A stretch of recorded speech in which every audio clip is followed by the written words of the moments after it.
खबर यह है कि आज कौमी असम्बली में हुकूमत और अपोजिशन ने एक दूसरे को वादे याद दिलाने का दिन मनाया।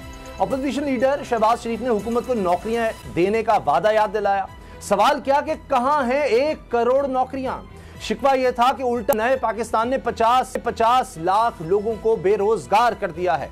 इसका जवाब श्री मजारी की तरफ से आया, जिनका कहना था कि वादे याद दिलाने वालों को वो भी एक वादा याद दिलाना चाहती हैं। वो कहते थे कि पेट फाड़ कर करप्शन का पैसा निकालूंगा, जरदारी को सड़कों पर घसीटूंगा, लेकिन इनका अपना भाई पैसे लेकर लंदन भाग गया है। ख्वाजा आसिफ और श्री मजारी के दरमियान भी नोक झोंक हुई। ख्वाजा आसिफ के लोगों को नौकरियों से निकालने के इल्जाम पर श्री मजारी का कहना यह था कि जिनको बेरोजगार करने का ताना हुकूमत को दिया जा रहा है, इन्हें नून लीग की हुकूमत ने बेरोजगार किया। सच्ची बात यह है कि हुकूमत और अपोजिशन में ये शिकवा जवाब शिकवा सिर्फ सियासी लड़ाई है।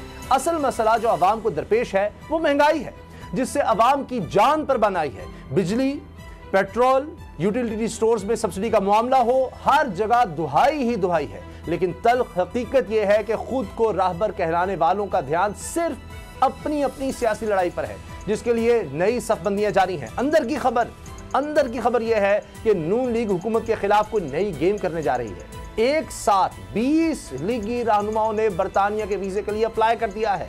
वीजा अप्लाई करने वालों में शहबाज शरीफ, मरियम नवाज, एहसन इकबाल का नाम नहीं, क्योंकि इन रहनुमाओं के नाम मुकदमात की वजह से ECL में शामिल हैं और ये बैरून मुल्क नहीं जा सकते। लेकिन शाहिद खाकान अब्बासी, मरियम औरंगजेब, अमीर मकाम, ख्वाजा आसिफ, राना तनवीर लंदन जाने के लिए तैयार हैं। ये तैयारियां हुकूमत के खिलाफ किसी नई जंगबंदी का पेश खैमा या फिर पार्टी कायद को वापसी पर कायल करने की। लंदन में नून लीग की इस बड़ी बैठक की टाइमिंग बड़ी अहम है। ये रहनुमा उस वक्त लंदन जा रहे हैं जब पार्टी में ग्रुप बंदी की जंग शदीद हो गई है। पार्टी के अंदर ही रहनुमाओं को शो कॉज नोटिस मिलने लगे हैं। एक साथ 20 सीनियर लीगी रहनुमाओं का लंदन जाना, 20 रहनुमाओं का, पार्टी को मुत्तहिद रखने की कोशिश का हिस्सा है या प्लान कुछ और है? सब्सक्राइब करें और बेल दबाएं ताकि कोई खबर रह न जाए।